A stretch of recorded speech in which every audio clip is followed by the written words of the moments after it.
Hi, in front of me is OPPO A74 5G, and today I would like to show you how you can operate sound recorder on this device.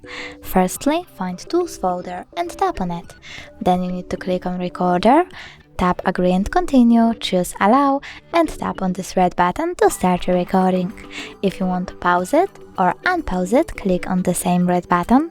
But if you wish to end your recording and save it, click on the right one over here. Now enter name of it, and when you're done, click on the top right corner over here to save it. As you can see, my recording was successfully created, but you can always delete it by holding it, choosing delete over here, and tapping on delete all recordings. Thanks so much for watching. If you enjoyed this video, don't forget to leave a like, comment and subscribe. Bye!